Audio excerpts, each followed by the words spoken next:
So the old WNBA needs to go. It just needs to go. And I'm not talking about the players. I'm talking about the random Twitter accounts that, by the way, like, these are the reason why I'm saying this is it's nothing really to do with random Twitter accounts. Like, nobody really cares about that in the grand scheme of things. The problem is that these random Twitter accounts, WNBA players are out there positively interacting with these random Twitter accounts. Like, one of the most toxic Twitter accounts I've seen, turns out they're literally friends with Aja Wilson in real life. And I'm out seeing some absolutely disgusting posts during the Valkyries draft. And the problem is, again, these are the type of accounts that are going to be, like, that are followed, that are reposted by players, and that a lot of the league seems to be pushing. Like, again, we've seen somebody that has gotten media work with the league be literally out there say they have an issue with the Connecticut Sun coach because he is not a black woman, and that is the problem.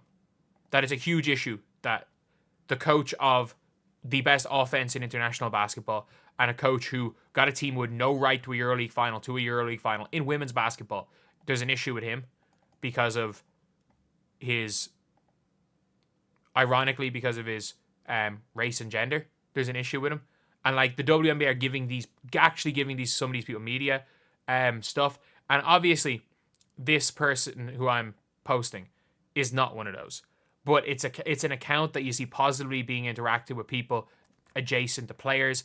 And the problem is that a lot of the WNBA players are chronically online. And the fact that these are the type of accounts that players interact with on a regular basis is absolutely shambolic. And it's genuinely, it does a disservice to the sport of basketball. Before we get on to that, we're doing Hoopsmiths. We're uploading a minimum of 5 videos every single day. And we are trying to hit 40,000 subscribers, lads. We might actually do that not today. Did we hit 200 yesterday? Jeez, we had 100 and something subscribers yesterday. That's mad. We're not going to hit today, but, like, we could somehow do that if we could do that in, like, next 4 or 5 days, that would be absolutely insane. But this is a post right here. And I just think this is disgusting. I'm not going to, this was, I think, in a group chat with accounts that players interact with. And this is, like, sick. I think this is absolutely sick. And the fact is, again, these are the narratives that are being pushed by the people that are directly associated with a lot of players, teams, media, and these are realistically the people in the vicinity of the WNBA are pushing themselves, and they got to get away from it.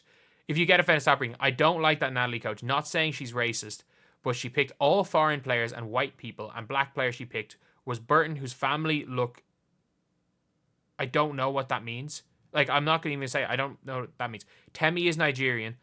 Temi is born in America to Nigerian parents and grew up in England. And even Kayla Thornton was born and raised in Germany until high school and fluent in German. What difference does that make? So, an American, somebody born in Germany to American parents who were there for the military, and then moved back to moved back to America and was raised in America is German. But someone born in America to Nigerian parents who moved to England is Nigerian. So Temi's Nigerian because her parents are Nigerian, but Kayla Thornton's German because she was raised in Germany. I don't know what means that. Monique Billings is the only African American. I'm like, I mean, you've jumped through so many hoops for this. Something is off with Natalie. That's probably why she skipped the storm. Probably why they protected all their foreign and white players, Ezzy, Gabby, Nneka. Nneka Nwumeke, first of all, you don't know enough about the expansion draft to know that Nneka Nwumeke did not need to be protected. 2, obviously they're going to protect Gabby Williams. Gabby Williams is American. Is American French. She is, one of her parents are French. She grew up in America. She has represented America in track and field. She grew up, played in UConn. And obviously is playing with the French national team because I think her mom's from France. Ezzy Magbagor, Australian, cool. They probably just didn't take Nika Mule because Nika Mule is a torn ACL. And they didn't want, and the problem is that the rest of that team, Sammy Wickham, Mercedes Russell, were unrestricted free agents. And if the Golden State Valkyries took any of the players for the Seattle Storm, it would have meant they would have had to have What was I going to say? They would have had to have given him a supermax, and imagine giving Mercedes Russell or Sammy Wickham a supermax in 2024. So yeah, that is the reality situation, and that post just really pissed me off because again, this is obviously not like, it's not like an individual shot.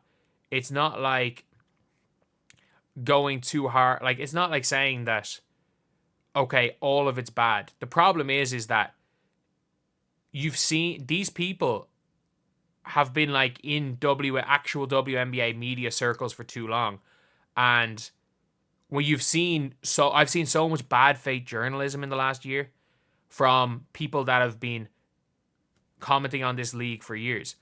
And I think one of the biggest problems is that it's why it's more noticeable now for all this other stuff is like, this was not seen as a basketball league.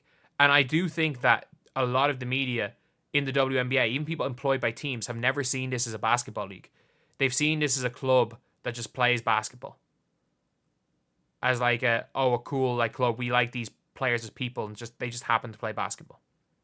And the reality is that as soon as you're seeing actual basketball decisions, basketball people infiltrating the WNBA, they want to complain about all the new fans. And yes, obviously there are a percentage of the new fans coming in that are like literally just there to spew hate. And that's the unfortunate thing, is that that's sport. It is no different than all the anti-LeBron fans, or what would happen if Jordan was there now, to be the anti-Jordan fans, the anti-Warriors, the anti-Lakers, the anti-Celtics fans, the Celtics fans. It's sports, and that's never going to stop. But the reality is, I'm going to explain why every single one of these picks were taken from a basketball perspective, and I can guarantee you that the vast majority of the actual quote-unquote media don't even know who Carla Leche is, don't know who Ileana Rupert is, don't know who Maria Conde is. Maria Conde is a Spanish wing. If she comes over to the WNBA, was by far the best pick from this from the sky. Carla Leche was not projected to be available. Everyone was certain that she was going to be protected. Was seen as the second best guard in the 2024 WNBA draft, and was seen as a top 5 pick if she wasn't French. Veronica Burton was the best available player. That is assuming that they protected Nelson Adota. Monique Billings, an athletic forward, going to run the floor, going to score a few points. Temi Fagbenle, we all know Temi Fagbenle. Kate Martin, in a cell jersey, is going to be a role player. Probably won't be a starter, but could easily be a starter. She's going to hold her own no matter what. Steph Talbot might start the season as a starter, similar to a Kate Martin, just a solid, safe pair of hands, role player. She can hit some shots. Kayla Thornton, a big member of the championship team for the New York Liberty. A vet, hits some big shots, can play the 3, can play the 4. Julie Van Loo, one of the best scoring guards in the world, and she can kind of flip a switch between being an unbelievable an elite facilitator and a Arike type scorer. And like, I do think that the theory of Van Loo, Thornton, and maybe Temi, probably not Temi, but the Julie Van Loo and Kayla Thornton trade for Jewel Lloyd, I think there is definitely some merit to that theory, that they drafted Julie Van Loo because the Seattle Storm really need her as a spark plug scorer off the bench. And as Chechi Zandalasini was a huge player for the Minnesota Lynx, nearly winning a championship, a 6'2" shooter who can play defense. So no, they did not pick these players based on where they were from, where they were raised. They picked these players because they were the right picks. The only, like, Rupert as well, starting center for the French team, better than like a Haley Jones, honestly. And I'd say even if they picked Haley Jones, they'd find some reason to have an issue with them picking Haley Jones. I don't know. And that's the thing when it comes to the old WNBA fans, old WNBA media. And the problem is that when I say that, it's not everyone, but there is quite a few. And there are a lot of people that actually want to talk basketball, and they're still like positively interacting with these people. Like, I've literally seen WNBA players be in, I'm not even going to say the guy's name, but Aja Wilson's friends Twitter spaces where he's just spewing hate on other players for not even basketball reasons. I've seen WNBA players, I've seen college coaches be in those Twitter spaces. Like, I've seen the person have media credentials that called Caitlin Clark a school plus that in basketball. So yeah, it's just not good. I just don't think it's good for the sport of basketball. I don't think it's good for WNBA. I just don't think it's good for people in general that are around that to see this type of stuff, especially seeing this type of stuff being amplified by people that realistically are almost being put in positions they should never be put in because they don't care about basketball, and two, for lack of a better word, some of them are legitimately unhinged.